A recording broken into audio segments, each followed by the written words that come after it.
Hello, everyone. Welcome back. Before we get to this week's gains, and there were a lot of them, we're going to talk about dividend investing and how it's a really good alternative to regular investing, and some of its pros and some of its cons. So before we get to dividend investing, we have to talk a little bit about savings accounts and what they bring to the table. Um, besides besides the checking account, banks offer savings accounts so you can put your money in. They, for the most part, take your money, they borrow your money, and then they give you money in return. Right? The money they give you back is based on an interest rate that they set for that account. So for example, my bank account that I have currently, I think it's at a 0.3 percent interest rate, which is really low. They used to be decently high, not even a year ago. I think between a year or two ago, I used to have an account that had an interest rate of about 2.2 or 2.25, which was actually really good for a savings account. And if you had, obviously, the higher the interest rate, the more money you'll get back. And with that incentive, banks can draw customers in because they're not only putting their money and saving it, but they're also getting a little bit of money in return. Now, even at that point, when the interest rate was at 2.25, it was still actually pretty low. Most dividend stocks, they have a higher rate of return. Now, my company does the stock for my company does do dividends as well. So when I invest into the ESPP account here, which stands for Employee Stock Purchase Plan, uh, I pay for the stock, right? But then every quarter I get a little bit of money in return because they pay dividends.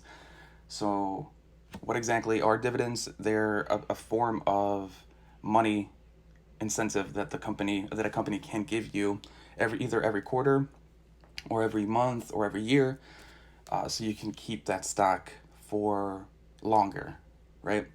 Uh, so in my example for my company, right now I have 33 shares and the share price is about 50. I make this much I contribute this much annually, and the dividend yield for the most part is around 3.4. And we're going to say we want to invest for 30 years, right? With dividends, you typically do invest for a long term. Now, that's not exactly my favorite investing style. For the most part, I don't keep anything very long term, which I know a lot of people might say that's a bad idea, but I actually think it's a really good idea when you're young. Now, this video isn't about that. Maybe I'll make a video about my feelings on it, but for the most part, yeah, I sell stuff really fast. Um, with these parameters and with drip, which is dividends reinvested, which is it's just compound dividends for the most part. The money you do get in the form of dividends from the company is then reinvested back into the company so you can buy more shares, and in the long run you're going to get more shares because you're reinvesting, and you'll make more money. um, so with these parameters in this calculator, it seems that in 30 years I will have $406,000. So it's a really powerful way to make money, but it's also not the greatest, right?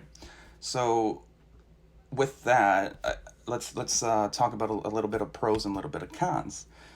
With dividends, you do get a pretty decent stream of passive and consistent income.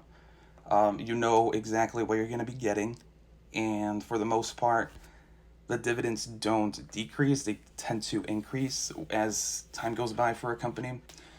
Um, so you know it's relatively safe. Um, Another pro is that they just beat the savings account on their interest yield. Like I said, right now interest rates are horrible for savings account. You can even look at CDs. You can look at any form of investment that a bank offers, and the interest rates right now are bad. They're crap. Now with dividends, you can actually find companies that pay really high dividends, and you'll make more money. So, for example, there is a company, um, or not necessarily a company, but um, an ETF that has a really high dividend rate that you can purchase, and you'll make more passive income that way. You can see recommendations of these dividend stocks on Robinhood. I think it's just this tag here. I believe it's just this tag, growth and value ETFs. You will see a list of a lot of um, stock option that will give you high dividend yields, and that are they'll give you good passive income. Now, those are some good benefits, right? But there comes with cons. Benefits usually come with cons. Now, the main drawback of dividend investment is that it's really slow. Now, for the most part, if a stock gives a high dividend yield, they don't expect the company to grow uh, too much in the short term or even in the long term. So what that means is that it's either the stock, the underlying value of the stock, right? The actual ticker price, it tends to not move. It'll stay around that price for the most part. So let's see, ignoring the big Corona crash, it's been consistent for 5 years, right? There's kind of a spike here, but for the most part, it's been relatively the same. It's been between 30 low 30s and mid 40s, right? So you won't get a lot of gains from that, which could be good, right? As long as it stays around 2 points, you won't make money off the price increase, but you won't lose money off the price decrease, because if you average it out, you'll be about the same. Now, it could happen that way, but I mean, we all know that's companies, if they're mismanaged, they go under, right? So if you are investing in a company that has high yields, but then the company goes under, yes, you were making or a decent amount of money passively through the dividends, but you will then lose money as it goes down, which kind of happened with this stock with the coronavirus. It was at 43, had a nice upward momentum, and then the coronavirus happened, and we went back to the 5 year low, which was around 30. So it even went down further. Wow, 27. So they are relatively safe if the company is relatively safe. You would have to do pretty good research to see how well the company is managed, and if you believe that the share price is either gonna increase a little bit or kind of go between a number 2 points for a while, then it's relatively safe because you're going to be getting passive income through dividends. All right, so that's enough about dividends and this week's spiel. Um, let's get back to this week in gains. So this past week, I did pretty well. So for the most part, every one of the companies that I invest in has done well. As you can see, Robinhood went up about 400 or so dollars, and then Vanguard went up to about 400 as well. Almost beat. I was kind of disappointed. it almost got to $10,000 and it didn't. So, wah, wah. Now, there's two. These two stocks are very close to hitting like a big milestone, right? 10,000 and 20,000. So I'm kind of excited about that. Besides these two stocks going up, this one also went up slightly at least. So you can kind of see that there's a big jump here. However, I contributed $329 into this account, so that big jump isn't from gains, it's mostly from the contributions.